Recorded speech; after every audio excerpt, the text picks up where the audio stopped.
Mandar adalah suku bangsa yang menempati Jazirah Utara di selatan Sulawesi dan mayoritas bermukim di sepanjang pesisir pantai barat yang menghadap Selat Makassar, mulai dari Polewali hingga ke Mamuju Utara yang berbatasan dengan Sulawesi Tengah.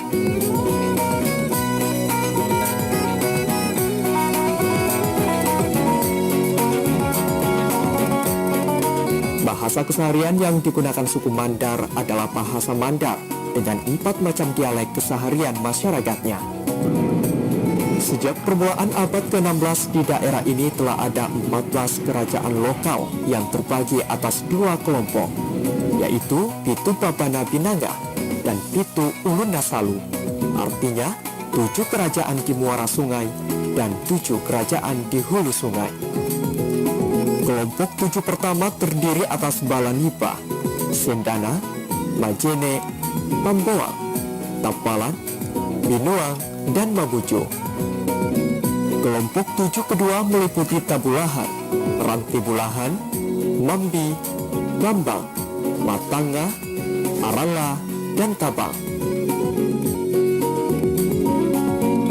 Dalam satu pertemuan di Luyo, ke-14 kerajaan tersebut membentuk suatu konfederasi yang melahirkan Sipa Mandar yang bermakna saling memperkuat. Sejak itu, seluruh kerajaan tersebut dinamakan Mandar yang berarti kuat.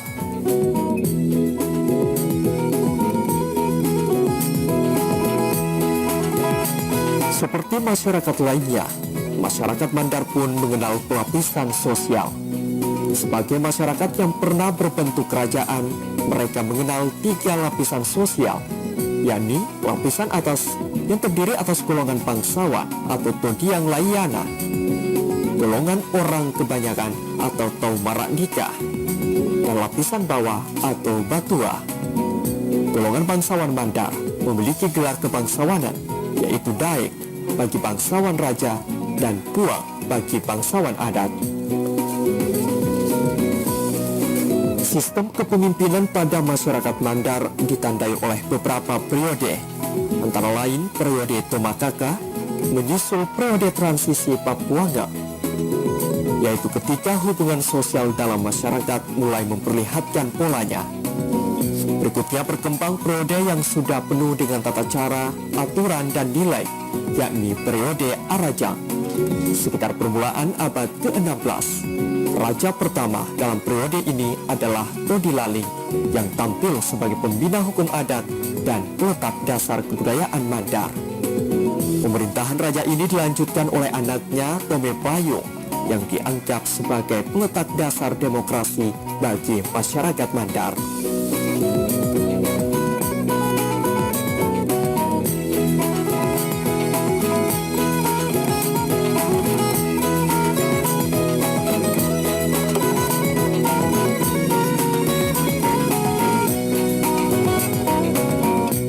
Masuknya Islam di tanah Mandar diperkirakan sekitar pertengahan abad ke-18. Ini ditandai oleh munculnya tokoh Islam pada masa itu, yakni Toma Bubenna Banua Pua Makdarai dan Imam Pambusuang Pua Jitoa Haji Nuh di Pambusuang.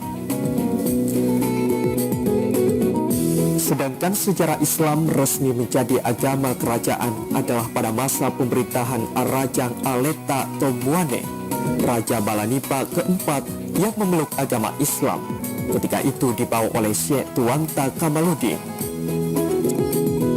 Sejak itu, pelaksanaan syariat Islam di tanah Mandar pelan tapi pasti mengubah pola adat dan tradisi keseharian masyarakat Mandar secara turun-temurun. Sehingga dalam setiap pelaksanaan ritual adat, pengaruh Islam tidak terpisahkan dalam setiap upacara adat di Mandar hingga saat ini.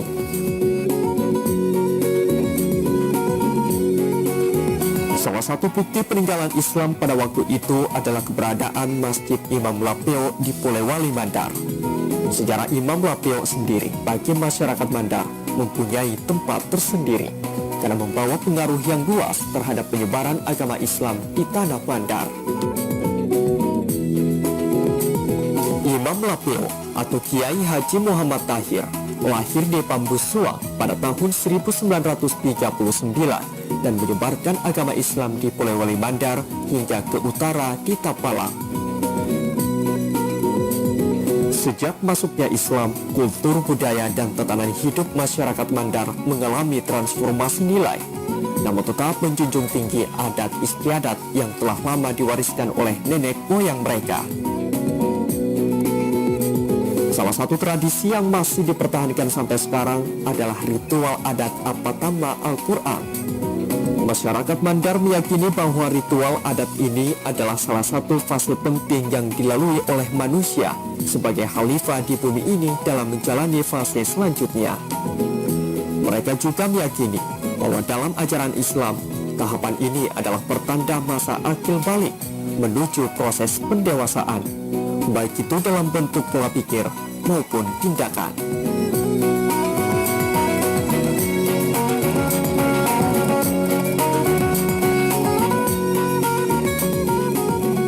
Ritual adat Apatama Al-Quran merupakan ritus daur hidup manusia dan berpengaruh terhadap harkat dan martabat, baik itu dari aspek religi maupun nilai kebudayaannya. Sistem upacara daur hidup dari suatu tahapan ke tahapan berikutnya bagi masyarakat Mandar adalah inisiasi simbolik yang syarat akan makna dan doa serta pengharapan, di mana sebagai manifestasi penghutusan ritual tersebut, maka upacara dilaksanakan dalam beberapa rangkaian yang dimulai dengan prasanji, mandi, apatama, mapaci, marabana, dan sayang patudu. Perangkat upacara adat yang dipersiapkan biasanya melambangkan doa dan pengharapan bagi keturunan kelak, karena setelah melewati fase anak-anak, kini akan memasuki fase pendewasaan.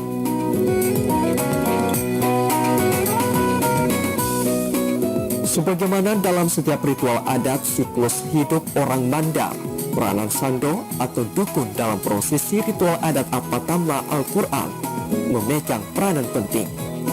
Mulai dari mempersiapkan perangkat adat hingga pelaksanaan upacara tersebut, tak lepas dari petunjuk dan arahan seorang sando. Tentunya perangkat adat yang dipersiapkan oleh seorang sando telah turun-temurun dilaksanakan, seperti lilin yang terbuat dari kemiri dan dicampur dengan kapas, beras, jagung, dan perangkat adat lainnya, di mana masing-masing mempunyai makna dan simbol tersendiri. Peranan sando yang dalam bahasa Mandar disebut sando ini kalian adalah biasanya dukun-dukun beranak yang memegang peranan penting dalam kehidupan atau daur kehidupan manusia dalam Mandar, mulai dari bayi sampai dengan besar masih ditangani oleh sando ataupun dukun-dukunnya itu, sehingga peranan sando sangat penting dalam kehidupan. Di samping dia sebagai orang yang banyak tahu mantra-mantra, juga mengenal banyak ritual-ritual dalam kehidupan, baik kehidupan adat maupun keagamaan. Mereka itu banyak tahu tentang itu, sehingga kepada sando ini tumpuan sebagian orang sangat berharap segalanya pada dia, baik menyembuhkan penyakit maupun sebenarnya dalam acara-acara ritual adat ataupun kultur dan keagamaan, karena mereka padukan. Dukun itu memadukan pemahaman dari segi keagamaan maupun kultur budaya yang berakar dari Mandar. Begitu juga sando laki-laki yang banyak memegang peranan, misalnya dalam hataman, dalam hitanan, penyunatan, maupun dalam mengobati orang yang sakit. Jadi mereka berperan sangat di dalam memberikan support kehidupan pada masyarakat Mandar.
kalangan bangsawan Mandar, prosesi pelaksanaan ritual adat Mapaci biasanya dilakukan 2 kali, yakni Mapaci yang dikhususkan untuk kalangan keluarga dan Mapaci yang dilakukan secara adat.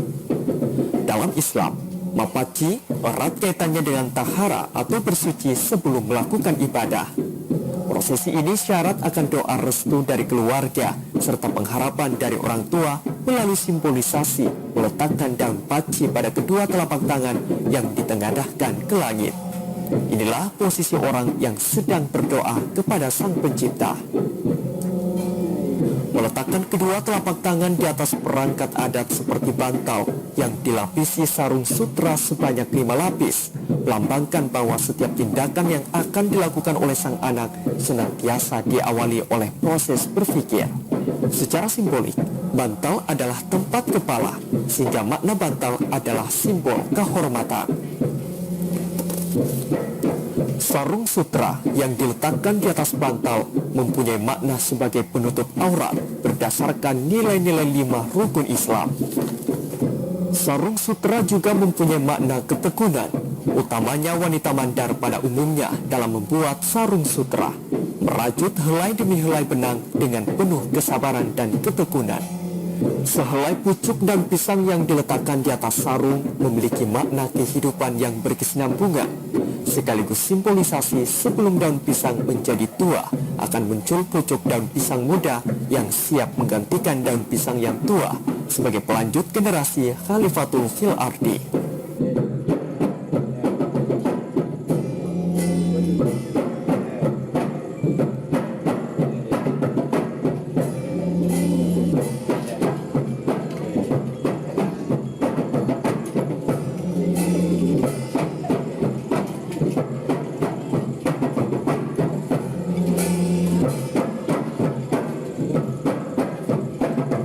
Perangkat adat yang diadakan pada proses Mapaci adalah lilin.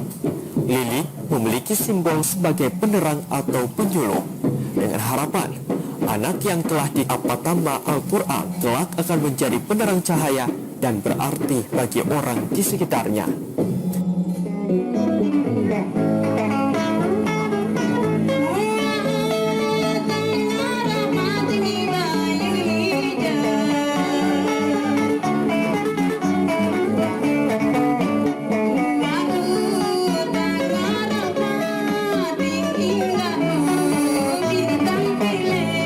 Setelah prosesi ritual adat Mapaci keluarga selesai, biasanya acara selanjutnya diisi oleh hiburan tradisional khas Mandar, yakni sayang-sayang. Sayang-sayang adalah musik dan lagu tradisional yang sifatnya hiburan dan jenaka. Biasanya lantunan lagu sayang-sayang berisi pesan moral bernada satire atau sindiran halus sosial atau kehidupan sehari-hari masyarakat Mandar, namun dengan pantun yang riang sehingga kadang mengundang kelak tawa penonton.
Keesokan harinya, sebagai puncak acara dilaksanakan Mapaci adat.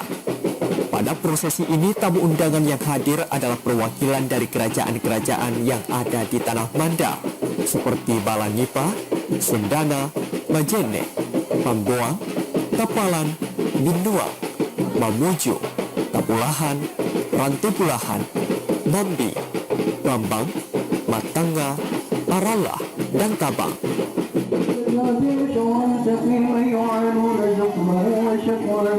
ولما تم حملي الهجر 9 أشهر قمريا وهذا الزمان ينزل المطلع قطرا مولية مولدي آسية ومريم قصتيا من القبيلة القدسية وكيف لو السيد لكم صلى الله عليه وسلم وستاق منتقى نسب تحسب العلا بحلا قلدتها نجوم الجو سوحت بليك الناس خطها الكريم نجيا تكون أم المصطفى ومولية السماوات ومولي أميال أنوارها الأجيال واستجدي هداية لاسمك السبل الواضحة الجمال وحفظا من الرواتب في خطة الخطاء وخطاء ونشر من قصة الموت التي برودا حسانا وتقويا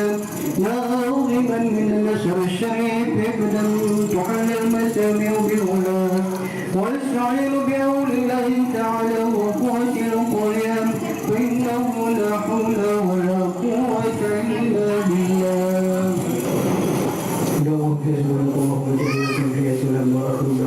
الحمد لله.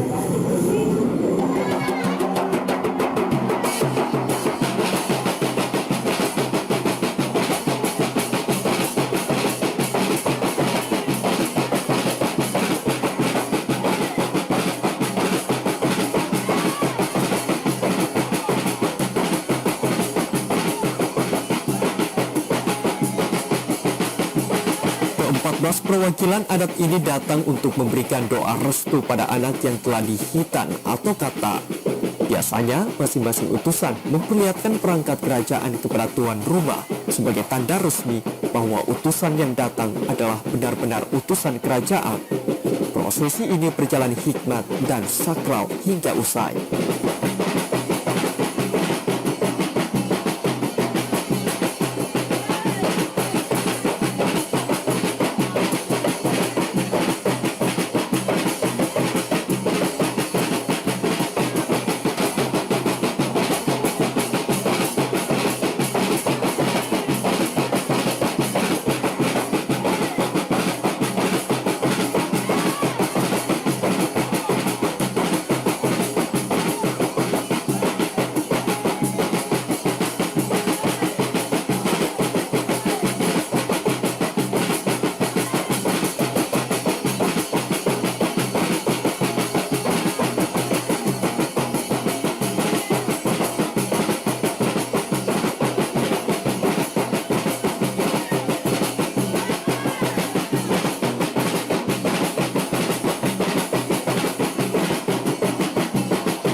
Kalau saya akan berbicara di tataran kultur yang mengakar di masyarakat yang dilakukan secara sakral oleh kaum bangsawan, seperti halnya yang baru dilakukan tadi ini di kediaman di Masri. Itu adalah versi dari bangsawan, di mana acara adat ini dilakukan untuk mendahului hitanan dengan maksud dan bermakna untuk mendapatkan berkah dari sesepuh, dari perangkat adat, dari raja. Nah, yang melakukan aktivitas ataupun pelaksanaan pelatihan ataupun ritual kultur budaya ini adalah dari keturunan raja maupun keturunan dari perangkat adat yang menurut versi kerajaan Balanipa. Mereka ini terdiri dari Kadi Balanipa, ada yang Balanipa, Maradia Matoa, kemudian Pak Bicara Kayang, Pak Bicara Kenje, Pempuangan Limboro, Pempuangan Berilemban, dan Pempuangan Tinggilan. Inilah perangkat adat yang masih kuat dan mengakali masyarakat yang kita tahu bahwa sekalipun kegiatan ini ada kegiatan keagamaan, tetapi sangat kental kultur budaya yang mengakar itu menyatu dengan menyatu dan sangat tak dapat dipisahkan mana kegiatan keagamaan dan mana kegiatan budaya.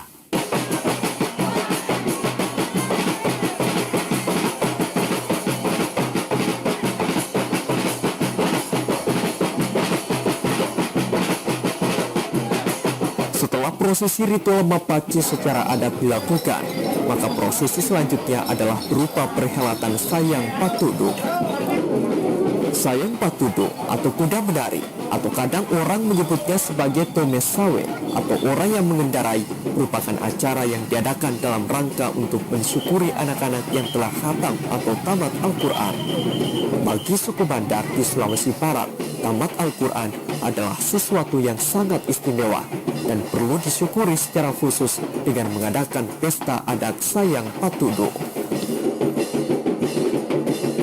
Sayang Patudu menampilkan atraksi kuda berhias yang menari sembari ditunggangi anak-anak atau keluarga yang sedang melaksanakan ritual ritus daur hidup kata dan patama Al-Quran tersebut. Bagi masyarakat Mandar, khatam Al-Quran dan upacara adat Sayang Patudu memiliki pertalian yang sangat erat antara yang satu dengan yang lainnya. Acara ini mereka tetap lestarikan dengan baik. Bahkan masyarakat suku Mandar yang berdiam di luar Sulawesi Barat akan kembali ke kampung halamannya demi mengikuti acara tersebut. Penyelenggaraan acara ini sudah berlangsung lama, tapi tidak ada yang tahu pasti kapan acara ini diadakan pertama kali.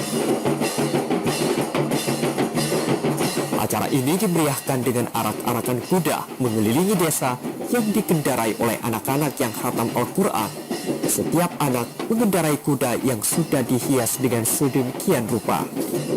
Kuda-kuda tersebut juga terlatih untuk mengikuti irama rebana dan mampu berjalan sembari menari mengikuti iringan musik tabuhan rebana dan untayan pantong khas Mandar atau kalindakda yang mengiringi arak-arakan tersebut.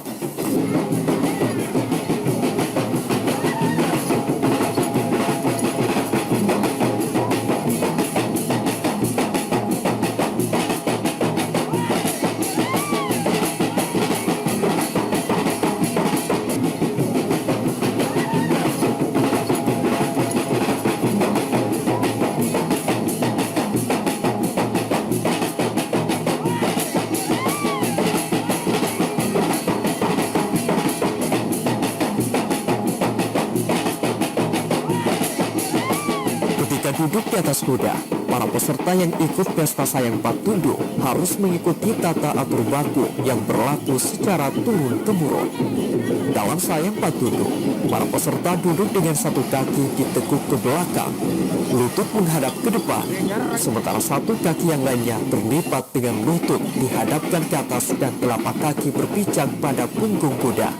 Dengan posisi seperti itu, para peserta didampingi agar keseimbangannya terpelihara ketika kuda yang ditunggangi menari. Peserta Sayang Patudu akan mengikuti irama liukan kuda yang menari dengan mengangkat setengah badannya ke atas sembari menggoyang-goyangkan kaki dan menggeleng-gelengkan kepala agar tercipta gerakan yang menawan dan harmonis.